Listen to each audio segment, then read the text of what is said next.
Hey, welcome to our STR plenary session on managing tension between stakeholder and shareholder objectives. The plenary is always a primary feature of the STR program because it focuses on a topic of broad importance to our members. And it's hard to argue for any more timely and important topic than the focus of this panel. My name is Tim Folta, and I'm the STR Division Chair, so welcome. At this point in history, it seems there is enormous momentum around stakeholder interests. Investors are pouring billions into funds promoting environmental, social, and governance objectives. And 2020 saw a record influx of money. Consequently, a new form of activist investor is demanding management attention on ESG. Investor lobbying is pressuring governments and regulators to improve governance standards around ESG disclosures. A younger generation is becoming a driving force for innovative solutions around sustainability. Business schools are increasingly devoting curriculum to social responsibility and ethical leadership. Executive pay is increasingly getting linked to meeting ESG standards. And in 2019, the Business Roundtable modified a position that the groups held since 1977 by declaring that the purpose of a corporation is not just to serve shareholders, but to create value for all stakeholders. Even elderly and well-entrenched CEOs seem to be making the right choices. At the same time, is real and enduring change occurring, or are they just giving lip service to stakeholders? The fraction of CEO compensation tied to shareholder returns is increasing, not decreasing. Moreover, one study found that even among Business Roundtable companies, incentives are heavily tied to shareholder returns. Non-executive directors have 56% of pay tied to equity on average, while their bosses have about 90%. And finally, the graveyard of former CEOs is filling with those having tried to turn their companies toward ESG initiatives.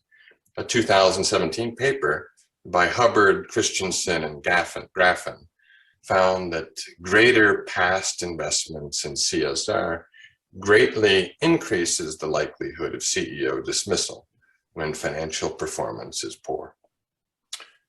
So how do successful leaders manage these tensions? How do they simultaneously deliver value for stakeholders and shareholders? So we're enormously fortunate to have a panel of experts to help us consider these issues. Davis Smith is the founder and CEO of Cotopaxi, an outdoor gear brand with a humanitarian mission. He's a member of the United Nations Foundation's Global Leadership Council and a Presidential Leadership Scholar. Davis was Silicon Valley Community Foundation's CEO of the Year and previously started Brazil's Startup of the Year. Davis holds an MBA from the Wharton School, an MA from the University of Pennsylvania, and a BA from Brigham Young University. Davis is an adventurer who has floated down the Amazon on a self-made raft, kayaked from Cuba to Florida, and explored North Korea. Jay Barney is a presidential professor of strategic management and holds the Lassonde Chair of Social Entrepreneurship at the Eccles School of Business at the University of Utah.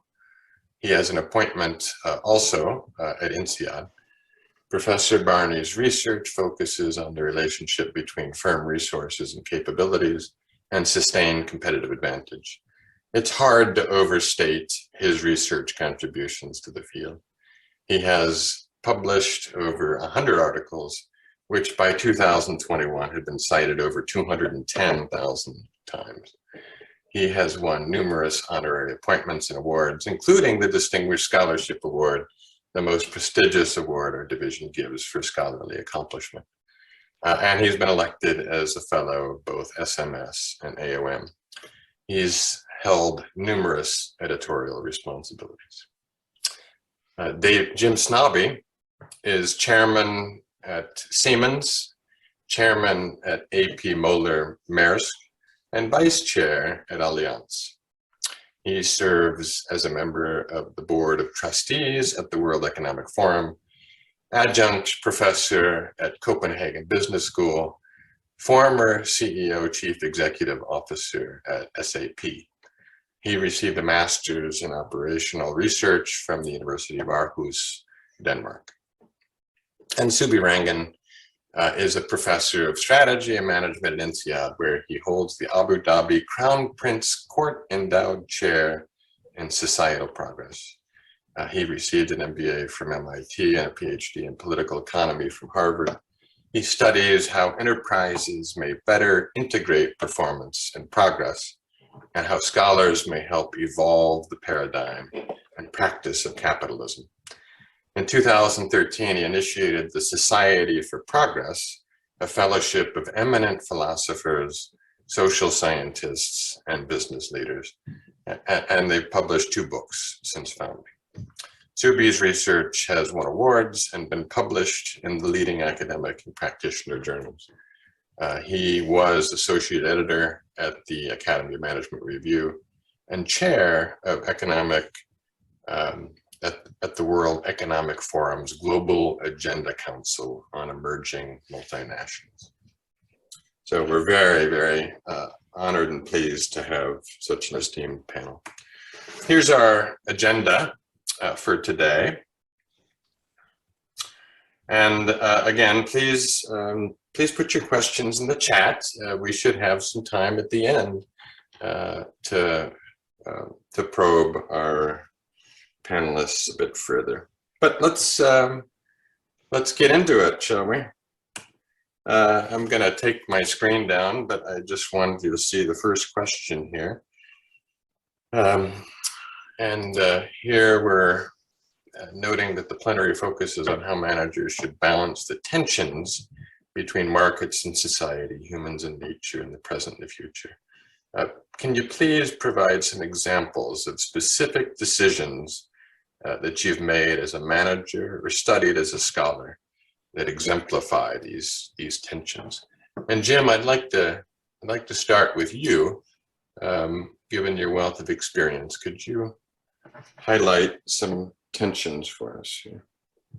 Well, happy to, Tim, and thanks for the opportunity. I'm truly humbled to be in this panel.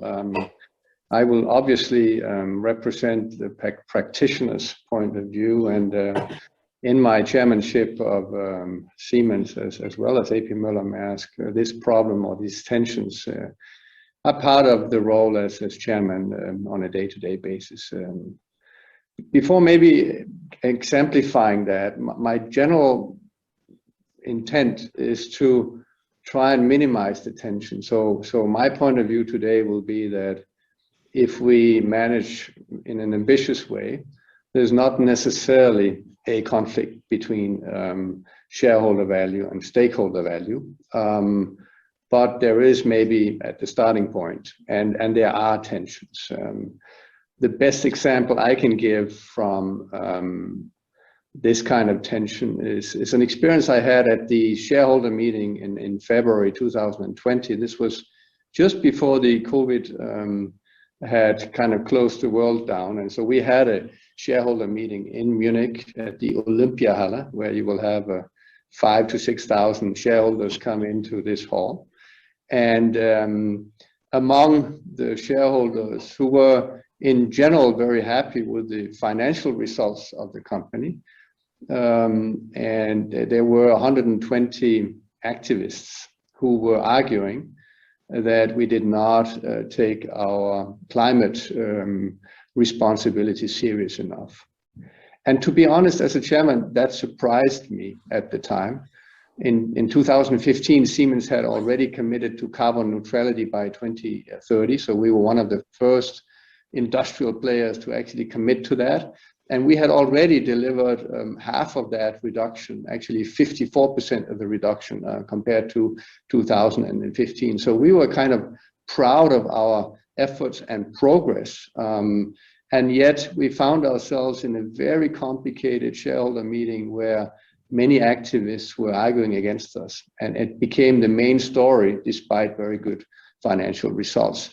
The reason that caused this was a very small project in Australia where we had sold some software worth $15 million.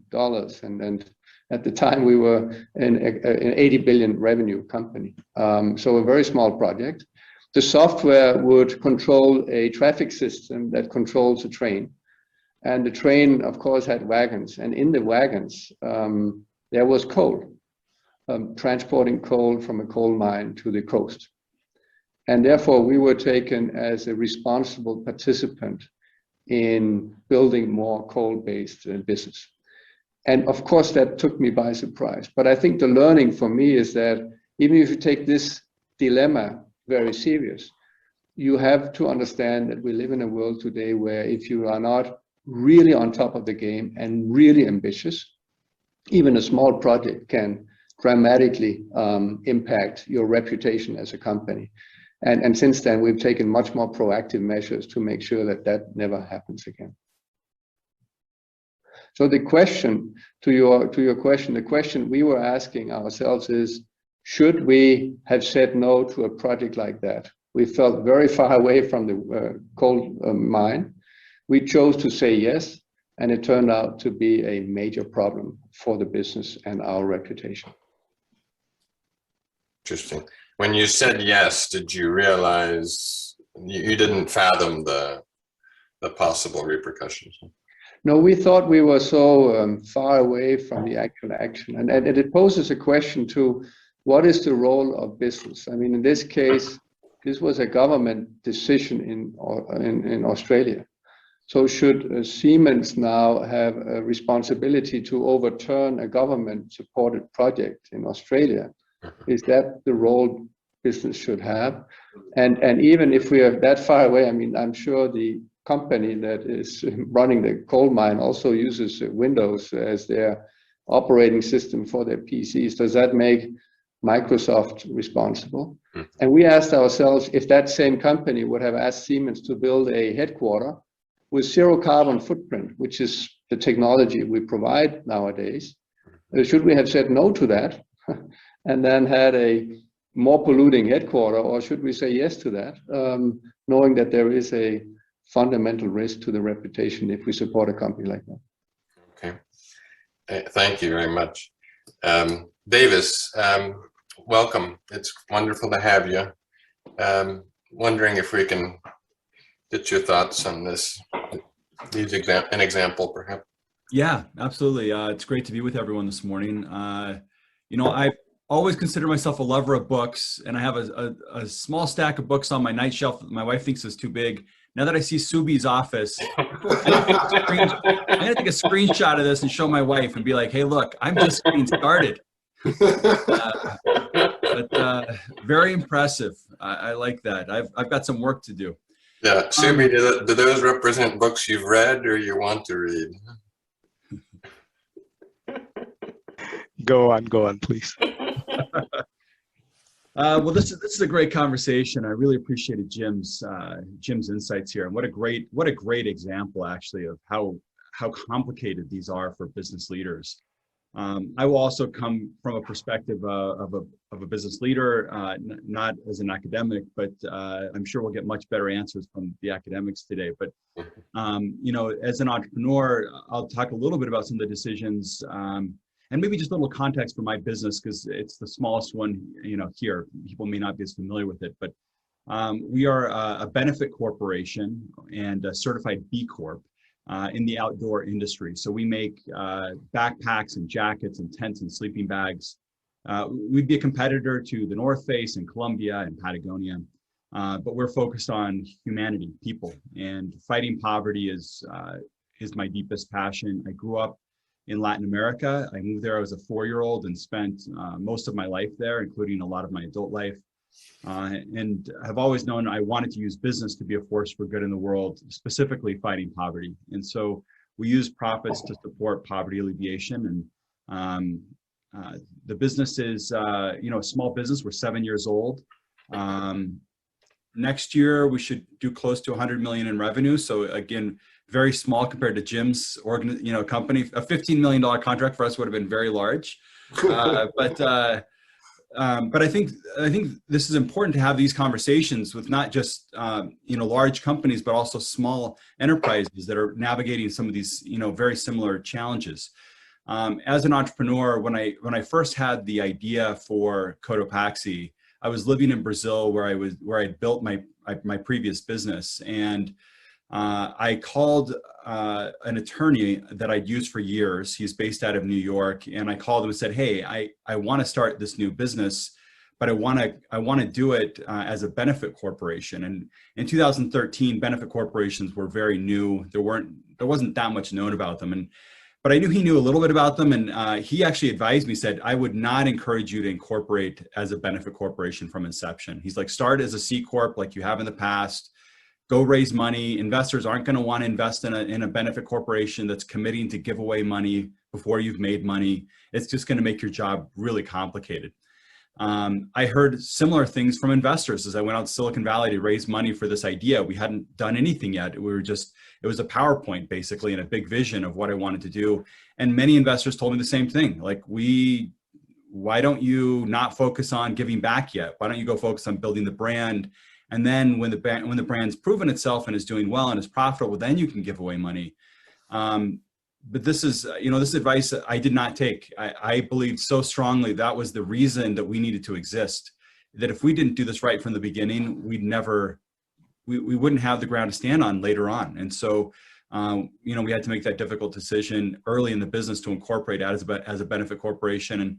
And fortunately, we had a few investors in Silicon Valley that believed enough in the vision and our purpose of giving back that they invested. But this is like one of these conflicts that entrepreneurs face if they want to do good is, how do they get investors, venture capitalists to get behind a purpose-driven business when it's harder. It is harder to run a business that's giving away money. At the same time, I think what we're proving, and I think what other businesses have proved, is if you do this right, there are positive outcomes for shareholders and stakeholders that far surpass any of the costs that are associated with it. Okay, wonderful. Subi, you studied a lot of these sorts of decisions. Do any come to mind for you? Yeah, I'll share a couple that I think will complement what Jim and Davis have been talking about. I just came back from India yesterday, and part of the people I met were people from this enterprise called Tata. Now, Tata launched a car let's say a decade ago. It was called the Tata Nano. And many of us have heard of the car. Some people may have even seen the car. But the Tata Nano was basically a car that was supposed to be the equivalent of kind of saying, how can middle class or lower middle class families in India actually afford mobility and transportation? India is urbanizing, and most of them were on two-wheelers, scooters, and motorcycles. And Ratan Tata saw that this was not so safe, not so comfortable. And he said, the challenge is, how do you get a four-wheeler that is safe and that will meet standards, at the same time will be at the price point of a motorcycle or a scooter? And so was born this idea of a 2,000 euro car. And there have been, I think, cases written about this, but the Tata Nano is dead, right? It was discontinued. And after a decade, and this was a chairman of the company, Tata is perhaps the most respected firm in India. And what it goes to show is, if we look at IBM Watson was about technology, especially this idea of machine learning and AI, and orienting to health rather than finance, let's say, and then within health to cancer and oncology. And IBM Watson itself is kind of going And this is really the tension that we see, Tim, which is how do we take issues of well-being, issues of fairness, and somehow integrate them into this thing that we call the enterprise, which has been incredibly powerful. And can we have this one instrument called an enterprise with two goals? And the challenges today are coming, very, very rapidly. Jim gave an example of something that is so remote. Unilever is facing what to do with Ben and Jerry in Israel. Two Jewish entrepreneurs, and they've written, I just read this New York Times op-ed by them, which came maybe some days ago, as to how they come out on the occupied territories. And H&M in China is a similar story. And it goes on and on and on. And today, from McKinsey to Johnson & Johnson, every single firm is asking, what kind of products and services, what kind of customers, who do we say yes to, who do we say no to? And I think the issues always, it seems, come back to how can we make the economic system more fair? Adam Smith gave us this idea of the division of labor, and we're now searching for the idea of the division of the profits of that labor, or the division of the costs that are involved in producing the value that eventually somebody consumes and somebody captures. So. Great. Thank you very much. Jay. Sure. So some of you may know that for the last 30 years of my career, for the first 30 years of my career, I spent the entire time arguing against a multi-stakeholder perspective as a clearly a bad idea, and focused mostly on maximizing returns to shareholders. And then beginning 5-6 years ago, two things happened. One was that I saw companies like Jim and Davis's, who are well-run companies, doing very well financially, but who have also adopted a stakeholder perspective. And I was confused. I had one of two possible explanations. Either they're crazy or I'm wrong. I chose to think that maybe I was wrong. Maybe I didn't understand something I need to understand. The second reason I got interested in stakeholders was because it's actually a difficult and challenging intellectual puzzle. This is the situation we're in, as far as I can tell, with regard to the assumption that the only stakeholders that have residual claims on a firm's profits are a firm's shareholders. And I said this a little bit yesterday, so I apologize for repeating. But here's the deal we offer non-shareholder stakeholders currently. You stakeholders, what we want you to do is we want you to take your time, your talent, your energy, your creativity, your loyalty, your trust. We want you to take all those things. We want you to make highly specific investments in my company and work hard, commit yourselves. We'll work all together and we'll do all this incredible stuff and we'll generate all these wonderful economic profits, which in turn will give to shareholders. Now, why would any stakeholder do that? It's a strange deal, actually. And so in 2018, I published a paper that suggested that in order to be able to attract the kind of resources a firm needs to generate economic profit, that managers would have to address the issue that at least one stakeholder besides shareholders would have to be a residual claimant. That way you could get resources from that. That stakeholder would be a source of those kinds of economic profits. But that conclusion, while provocative in some ways, leaves many, many hard questions unanswered. Like, how do you anticipate, how do you deal with the conflicts that are likely to occur between different stakeholders, and how they'd like to see a firm manage? I know in Davis's case, he has a pretty active philanthropic operation out of their they use cash from their net income to make that happen. But if you're in the philanthropic space, you already know there are competitors for your cash, right? Which of those do you choose and why? And in choosing some, you are automatically not choosing others. Jim's story is just classic, you know. Jim's doing exactly the right thing, he thinks. The company's doing exactly the right thing, and then bam, they get this hit from the side because there's another group of stakeholders that wasn't satisfied. So this question of managing issues across stakeholders has been, is a fundamental problem in this area. And we know companies are dealing with it right now. We don't know very well how they're dealing with it, certainly. And so that's my research in the last few years. A lot of it has been focusing on this question to try to understand what they're doing. So I'm actually desperately interested in hearing how Jim and Davis are solving this problem.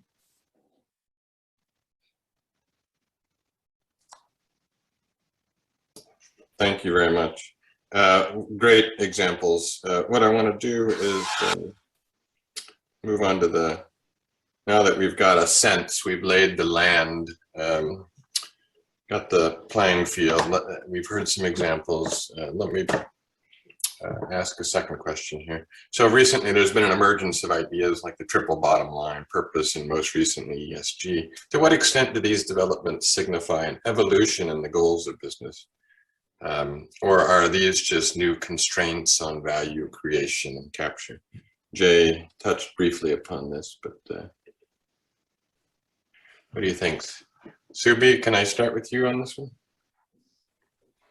Sure, I'll be brief on this in the sense that, you know, the challenge of looking at this as a constraint, and in some cases it is, there are, regulation has always been the approach that we've kind of used in a free market system. We say it's a regulated free market.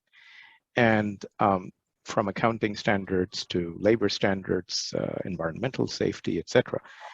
Now, all of that tends to lead to a compliance mindset rather than a contribution mindset. And with a compliance mindset, you can address errors of commission. But if you really want parity, inclusion, fairness, trust, health, etc., I think you know, approaching this in the manner of a constraint, I think philosophically. So, you know, do you go and ask the lawyer? Do you go and ask the statutory or regulatory person, the corporate affairs person? And in a meeting a couple of years ago that Jim and I were in, there was another CEO, and he pointed this out, which has stayed with me, which is he said, you know, when I tell my people we need to do something, they're like, okay, the CEO feels we need to do this. And he says the big opportunity is if we can go from need to do to want to do. How do we shift that mindset? So when you take a constrained kind of mindset as opposed to a goal, a constraint is need to do.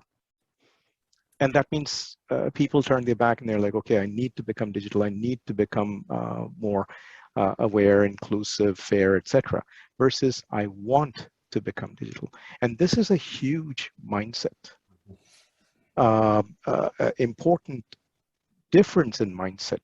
And so I would much more encourage, and I think companies are, the whole purpose movement is about that want to do as opposed to need to do.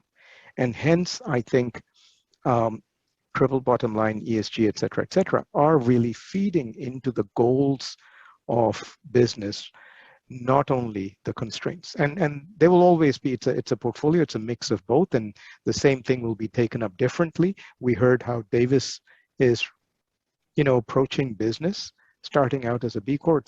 That's clearly a want to do, not a need to do mindset. He's not taking this as a constraint like the shareholder pledge that we saw in the first slide that you threw up. Let's open it up to the others. You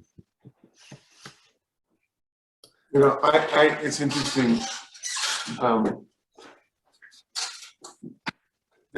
My own view is, I'm enough of the economist to believe that ultimately if we have to find ways to not just want to do these activities, but that they are a source of economic profits. And that is, if we do this well, we do better than we would have done otherwise. I had a conversation a couple of days ago with Sarah Kaplan at the University of Toronto. And we were talking about the kind of products male entrepreneurs invent versus female entrepreneurs. And it's not a shocking result, but it's now been demonstrated empirically that female entrepreneurs tend to design products that are more attractive, that are likely to be bought by female consumers. That's fine. Well, then you look at the second piece of work that was done by my two colleagues, Rob Wepker and Lana Bigelow, on the amount of venture capital that women receive. And the answer is there's a glass ceiling. Clearly they are underrepresented. So let's put those two facts together. Women entrepreneurs create products for women that more effectively than male entrepreneurs, and women entrepreneurs get less venture capital. So if I put those two facts together, I see money left on the table for venture capitalists who don't have enough women venture capitalists and don't fund enough women entrepreneurs because they're not recognizing that they have those limitations and biases. So there's a clear economic incentive to be more effective in inclusion in that sense than we have up to this point.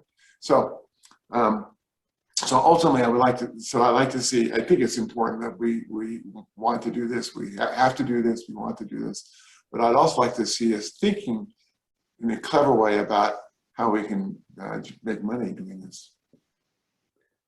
I would love to add to that. Yeah, go ahead, Jim. Yeah, I think this is super important, and that was also my first comment. And I think that from a leadership point of view and an innovation point of view, what we need to do is to reduce the conflict between the stakeholders. And I believe that is possible. I remember very early in my career, I was running a country in SAP, and I had a conversation with my management team, and one of them said, so what do you want? Do you want profits or customer satisfaction? And I'm like, how are you going to make profits without happy customers? and that was the first time I got this tension between two goals. And for me, it's like, well, the profits come because you have happy customers. Now there's a limit to how happy and so on. There's a, economic return of that investment, but clearly you have to invest. So I believe we are living at an inflection point where, first of all, there is this move from shareholder to stakeholder, clear. For me, that's an obvious move. It's the same thing. How would you make profits if you don't treat your employees well, if you don't have a role in society that's positive? How do you attract the right people, and so on? And I think that what we need to do is to change the mindset that we have. Subi talked about one mindset, need to do versus want to do. For me, it's the mindset of, doing good for the other stakeholders is something we do after we've done our profit. So then we make money, and then we decide how much of our profits are we now going to give away, which means take it from one stakeholder, the shareholder, and give it to the other stakeholders. And I'm trying to argue a mindset that says, well, how do we make our money? So sustainability for me is about how we make our money, not how we spend our money. And that's when, the question was also, so who do we ask? Do we ask the legal advice? No, I ask the innovators. I'm asking the innovators to tell me, how can we make electricity that's good for the world and make it sustainable? Hence, big investments in wind turbines, in intelligent energy systems, etc. How do we make transportation systems that are convenient, cheap, and sustainable? Not either or. And we are at an inflection point technologically where a kilowatt hour of energy produced by wind and solar is actually cheaper than one produced by coal. So to Jay's point, we actually begin to have a good business in doing things that are good for all stakeholders, not just the environment. And I would love to maybe add one dimension. We talk about the triple bottom line. What if we had a triple balance sheet? In the balance sheet, we talk about how much debt do we have? How much financial strength do we have? What about our debt in terms of skills for the employees? Are we ahead of the curve, or do we have a high debt? What about our debt in terms of pollution of the planet? Are we contributing to the problem or solving the problem? And if we could have a more, let's say, broad definition of success, the economic models of business will work to the advantage. And I think the key is this transition in our minds that doing good for the other stakeholders is not something we do after we made our profit. It is how we make our money that is defining it. When we save CO2 at Maersk, we save money. We don't spend money. We invest money to save the money. Hence, and that's what I mean. We're at an inflection point where we need to change our mindset, and we just need to challenge ourselves more, not the legal advice, but the innovators, to come up with solutions that actually benefit everyone, because they are now available. I love that point, Jim. I think that's exactly right. This question about, how did we make the money versus how do we go spend the money? I think this is like the big difference between the typical, CSR programs of the past that were really around, kind of started in the 80s, where companies realized, wow, we've got all this profit. We've got a community that's maybe upset because we've made so much money. And we need to find ways to give this back into the community so that we, keep people with pitchforks, in their barns, but the reality is that this shift it's really been a beautiful evolution of capitalism, and capitalism, as we all know, has evolved a lot over the last several centuries. Even 200 years ago in 1820, 94% of the planet was living in extreme poverty. And for the whole of human history, this was the case. People lived in extreme poverty, barely enough to eat, poor living conditions, dirty water. This has all changed in the last 200 years. But even in the time of my grandparents, children could work in factories, 6-7 days a week, very long hours. We've seen this great evolution where we've been doing capitalism better. But frankly, we have to do a lot better. We are destroying our planet. We are leaving people behind in this, this desire to maximize shareholder value. But that shift is starting to happen, and we're seeing this as people start asking these bigger questions that some of the other panelists have mentioned already, which is, why are we doing this? Are we doing it because stakeholders are demanding it, or are we doing this because this is the right thing to do? And it's like it's born from the very DNA of the business. And I think what we're seeing is that, I think this is being proven right now. Like as we speak, we have companies like Warby Parker that are going to go public this year that are a certified B Corp and a benefit corporation. They, from the very inception, they were helping people get access to vision through their business. We have companies like Allbirds, this great shoe brand that's very young, but is like really committed to the environment and how they're making shoes and using rubber and eucalyptus to make the shoes instead of oil-based products. And both of those companies are rumored to go public this year. These were actually classmates of mine in business school.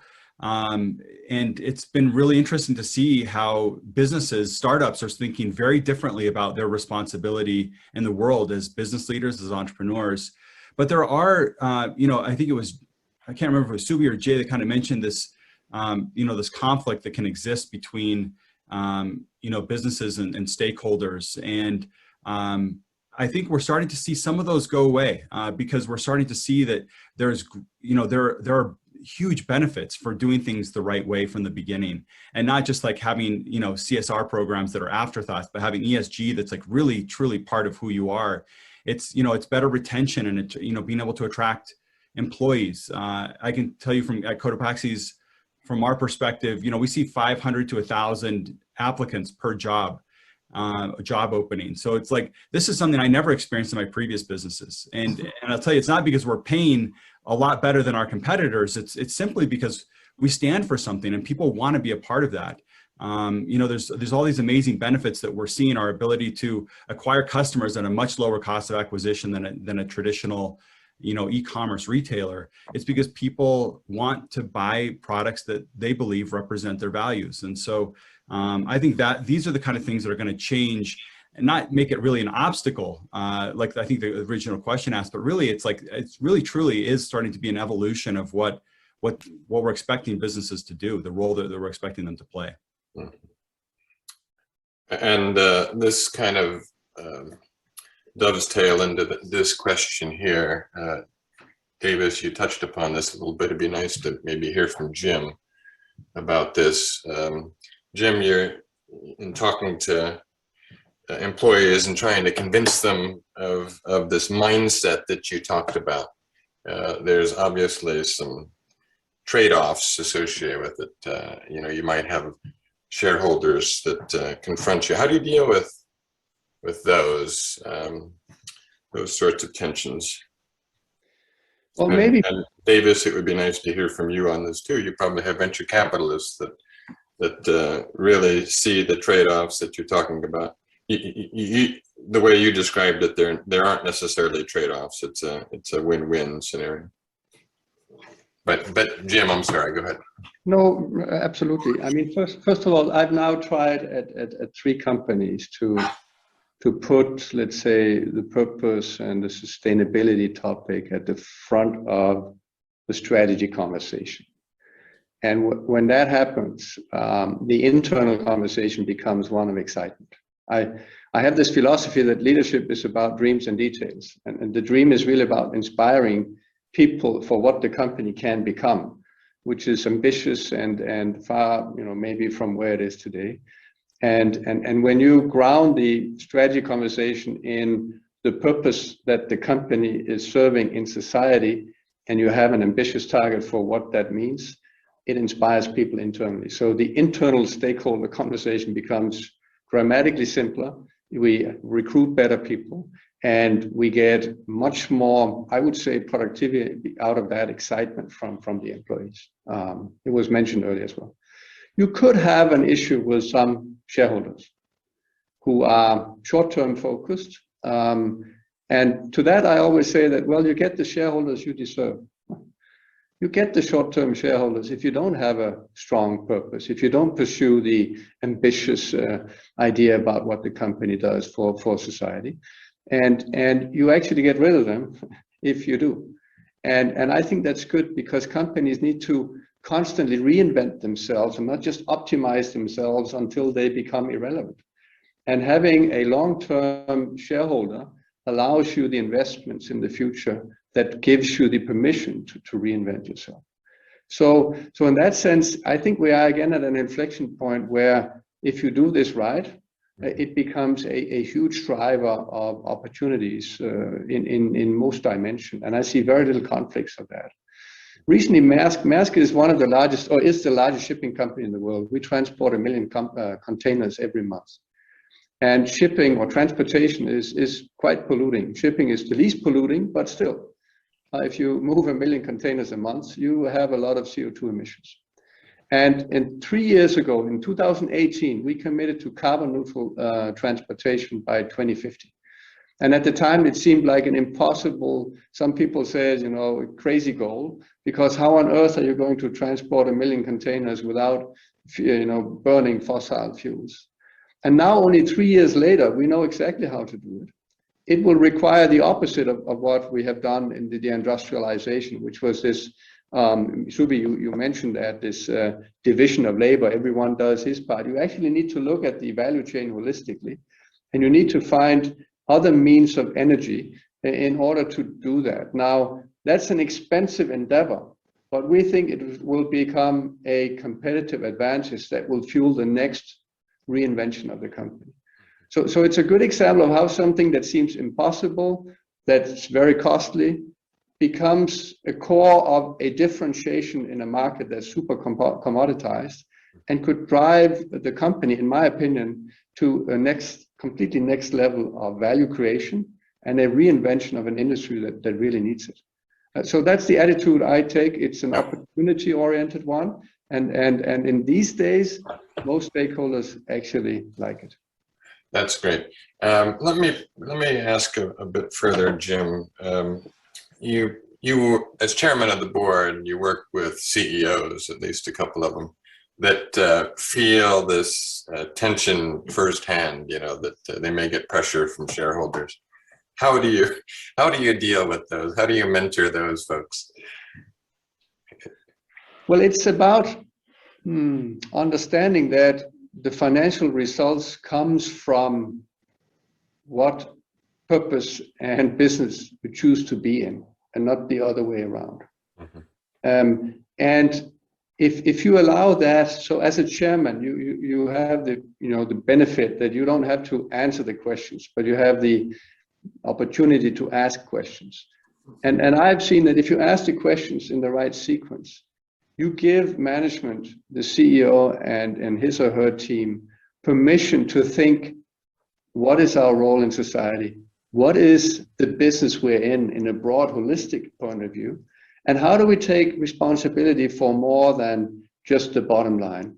And if you do that well, they will come up, in my opinion, with a better bottom line without costing the relationship to the other stakeholders. That's what I mean with this inflection point that we have. So giving them permission to dream big about what we could become, and challenging them on finding new solutions. So it's not one or the other.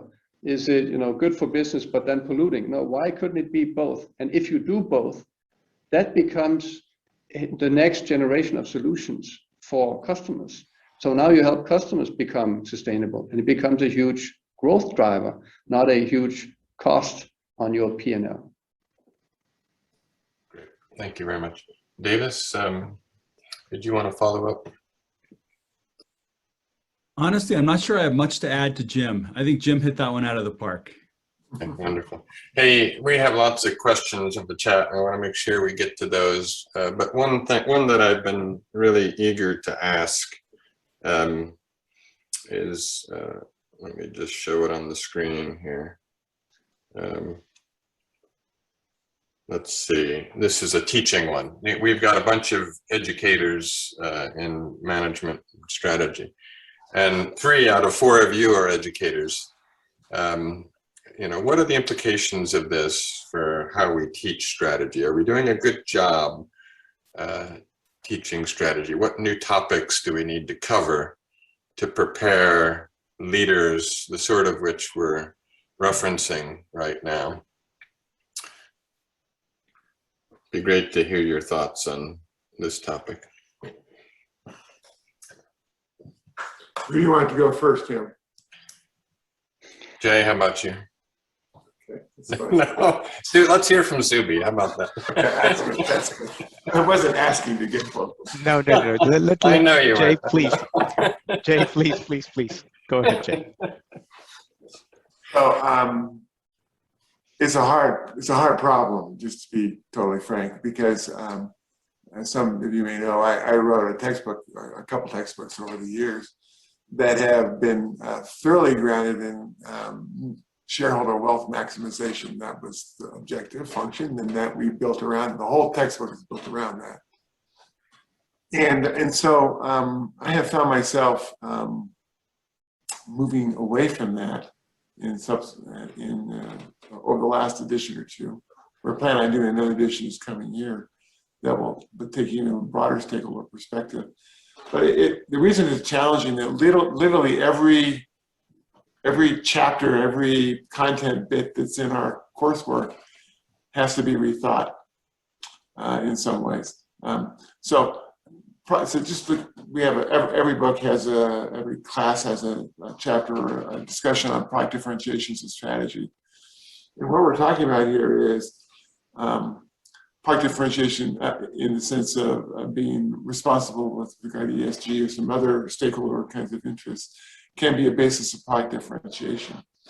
But it's trickier than that, because if I have strong incentives to appear as if I am genuinely committed to stakeholders, when in fact, all I'm really interested in is maximizing shareholder wealth, and the right way to do it right now is to make it look like I'm committed to stakeholders, then then I'm not really a genuine stakeholder-oriented firm. I'm an ingenuine stakeholder-oriented firm. And when that happens, my stakeholders have every reason to wonder, how long will my commitment last?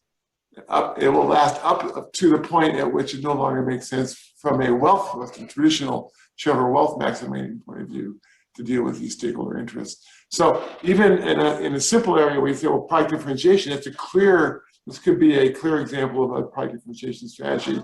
It's a slightly different kind of product differentiation strategy than we have. So I will say, starting the class by saying to these aspiring general managers and CEOs, you should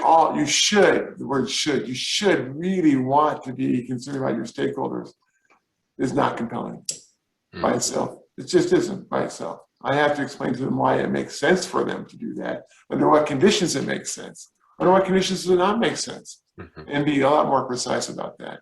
I will just one final comment, and then I'll listen. The apparent guidance we received from the Business Roundtable that they believe the purpose of the firm is to satisfy the interests of all their stakeholders. It is a statement without content, managerially, without content, because it doesn't explain how you deal with the trade-offs, and there will always be trade-offs. And so, to me, it's much more, at best, it's aspirational, at worst, it's political. But I'll stop there. Yeah, interesting. Okay. Other thoughts? Jim, you're an educator. I know you teach at CBS.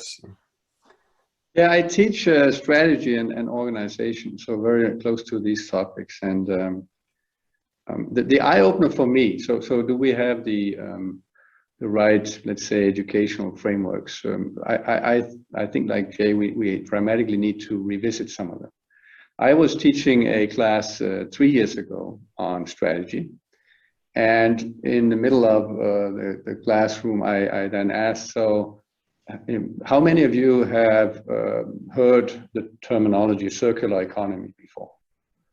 And less than 5% of a 200 class with young people had heard that term before. I mean, these are master students at Copenhagen Business School, studying strategy. And for me, that's like, so the industrial world has taught us some frameworks that kind of have become assumptions, like we dig something out of the soil and we produce products in masses to get economies of scale, and then we throw them away, and the externalities we don't care about because we pay some taxes and someone else will care about that. And that's just fundamentally not the way the world can work anymore.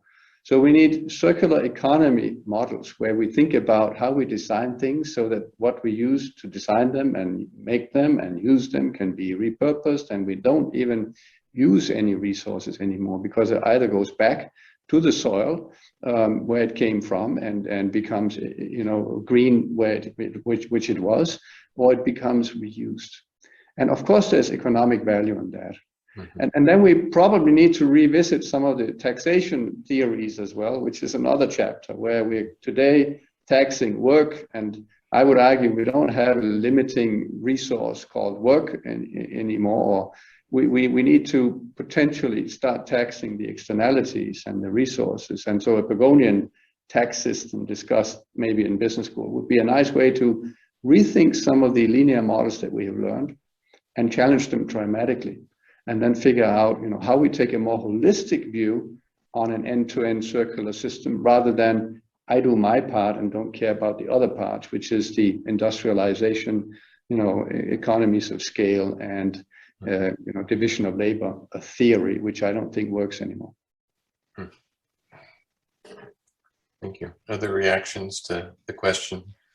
I'll just add a couple of thoughts on this. Tim. Firstly, I think, for 100 years, we treat the MBA as a Master of Business Administration or in Business Administration. And I still teach MBAs now. And I start by saying, I hope MBA means Master of Better Alternatives. And we need 100 years of better alternatives. Each of these challenges, whether it is skills or whether it is the environment, whether it is what to do with machine learning. And what does that take from a strategy point of view? So when we say strategy, of course, we mean it as a kind of shorthand, and we're often thinking about competitive strategy. And when I'm teaching now, I say competitive strategy is super important if you want to understand and if you want to improve your performance. And there's a lot of heterogeneity. And so competitive strategy helps us do that. But if you want to advance progress, it isn't by learning more competitive strategy that you're going to get there. We need to have a curriculum for contributive strategy. And what kind of research and what kind of ideas go into what is a contributive strategy? Capabilities, mind you, will still be important, but it isn't sufficient to stop there. And the kind of things that we're teaching in this, still very relatively new, we've taught it over the last couple of years, but it's relatively new, I would say, is this notion of integrating. Mm-hmm. How do you integrate? And we've heard several times people saying, we should do both of these things, which is deliver the performance, but also advance progress, or at least not deliver performance at the expense of progress. How do you integrate? And a lot of the strategy that we teach is based on economics, and therefore a kind of reckoning. What we do here is move beyond that to look not only at economics, but also at philosophy, and not focus just on reckoning, but on reasoning. How do you reason on trade-offs in any given moment in time? In the long run, these things may go together, but we know the COP21 is happening in countries like India and China still want waivers, mm-hmm. because it is very costly for them to make the energy transition that Germany has been making over the last decade. It's super expensive. And I'm not talking about Africa or so many other countries. These are two major, and you showed us the graveyard for CEOs, whether it is the CEO of Danone or whether it is others. It is clearly very, very hard to do these two things. They do not, maybe in 10, 20% of the time, they go together. At the current frontier of technology, should we use ad-based business models? And Apple is going one way, and Facebook and Google and others are going another way. There are clearly lots of ways to make money. Not all of them are going to be respectful of privacy or advancing norms that we wish we could advance. And we need to, as Jay says, we need a theory. We have a theory of performance. We do not yet have a good theory of progress and how enterprises can contribute to that. And the foundations, economics, social psychology, etc., are really important for performance. Philosophy and moral psychology will be equally, I think, important for understanding progress. And so the key thing that we're trying to experiment with at INSEAD, but also through this course, and there are many, many schools that are doing this, is kind of saying we want to deepen the human capital and the competence of our students. We also now need to deepen the character of our students, not just the competence. And this is very hard. There isn't the kind of research foundation that we need, and there's lots of cases, but I think cases don't make a theory.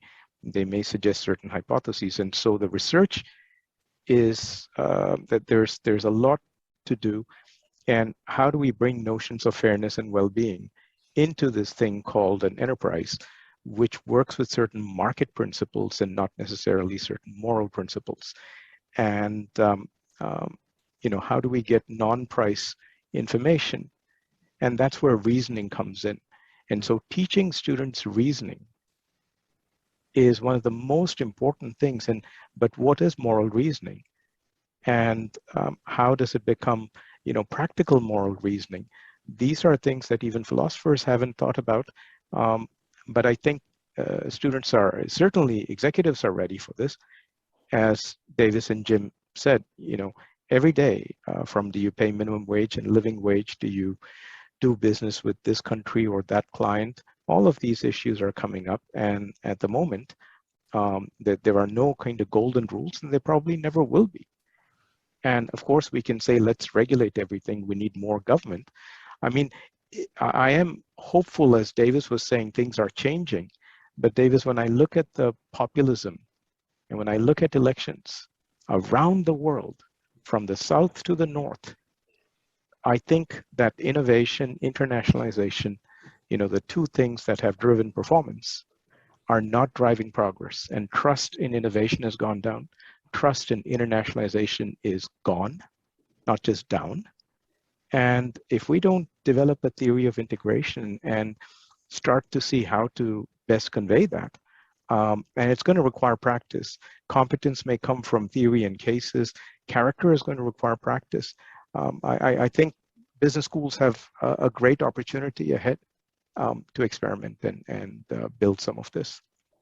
Okay, thank you, Subi. Not to cut you off, Davis, I got another question for you. I promised the audience that we would move to some Q&A, and there's plenty to choose from. So let me start. Anita McGann, who's a noted academic that is studying this very issue, asks, and may I ask David and Jim on your thoughts about whether stakeholder orientation means generally treating employees differently, higher wages, more flexible work, more thoughtful opportunities to contribute. What does it mean? Yeah, Tim, the very first part of the question, could you read that first part again? It cut out. What does stakeholder orientation mean? Okay. If we think about a company having a stakeholder orientation, what does that mean? Yeah, it's a great question. In terms of, and actually maybe I can go back and tie a little bit of the previous question into this as well. But there's certainly a lot of societal pressure right now for businesses to be leading in solving big societal problems, climate change. I think also taking care, looking at businesses to play a bigger role in taking care of people versus government. And I think this is where, as a leader of a company, this is something that I'm having to focus on more now than I ever did in my previous businesses. Thinking about, mental health. Mental health was never something I ever talked about with my employees 10 years ago. Honestly, I don't think I ever brought it up one time. And it's something that we talk about constantly. Every week, there's a discussion around mental health and around creating boundaries for people to be able to help balance their lives between work and family and other things outside of work. And so, conversations around compensation and, should we be giving additional days off? I just saw that Bumble, the company that just went public earlier this year, their CEO, she just announced that twice a year they're going to have 1 week off. The entire company is going to take 1 week off, plus they're having unlimited paid vacation. So, I mean, these are moves that were unprecedented. When I started my first job out of undergrad, I had 10 days of vacation. I know Europeans are like, that's abusive, but for Americans, that was, very normal. I had 10 days in the entire year. And, my first baby, I remember we had our baby and the next day I was at work again. So, things are shifting and changing very rapidly, but certainly as business leaders, there's been a larger shift towards a big part of my responsibility is not maximizing shareholder value. It's to attract, retain talent, to create a great place to work, to build culture. Those are the things that I'm focused on more now than ever. Yeah, for me, I mean, stakeholder orientation, it starts for me with defining what is the role in society that the company has. If you take Maersk as an example, or you can say, well, we're a shipping company, we move containers.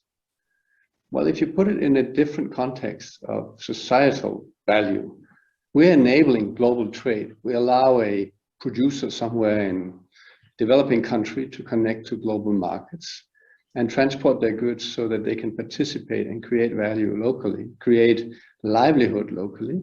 And probably with that, we will reduce immigration issues as one example, and offer them an opportunity like everyone else. Now, the second part of that is so what negative influence might we have in the world? And if you do that by polluting like hell, then you have a problem. So therefore, the goal becomes now, how can we make that transportation easy, accessible, cheap, and sustainable? And then suddenly you have a huge contribution to society. That's where it starts. Then you have the other stakeholders, the customer. That's what we normally do in business. That's easy. It's like, what value do we create for which customers and how do we do that? And I think the key question here was also about the employees. For me, stakeholder orientation on the employee side means how do we make sure that we develop our employees to stay relevant in the world in which they have a contribution to play. In the past, big companies like Siemens would, every 10 years do restructuring. We would throw out tens of thousands of people and hire tens of thousands new ones. When we do the analysis in Germany, which is a hard place to get rid of people, there's actually a higher cost in doing it that way than by constantly retraining your people, so they stay relevant with the technologies that are available. And so for me, it's a good example of how when you take a stakeholder-oriented approach, you constantly make sure that you create value for all of your stakeholders. And because you do it in a good way, in a smart way, you also make, of course, a good profit, because it is cheaper to continuously develop your employees to stay relevant. We even have programs where we help people who then will no longer stay with us to find their next job by retraining them before we let them go. And so this is where you suddenly have a bigger role to play. And I think for me, that's stakeholder orientation rather than shareholder orientation. And yes, you still need to deliver a good bottom line, but I believe it's possible. Yeah. I want to push the panel a little bit on it's one of the things that Jay mentioned in his conversation is that we just don't have a good understanding of what algorithm we should use to make investment decisions. In finance, we have discounted cash flow, or I like to think about real options. But, those can be misused, obviously, in lots of ways. The panelists talked about, well, in some cases, maybe there's not real trade-offs, but certainly there are some trade-offs. So how do we get students, get other managers to think about these trade-offs and incorporate them in the algorithm that we use for investment decisions?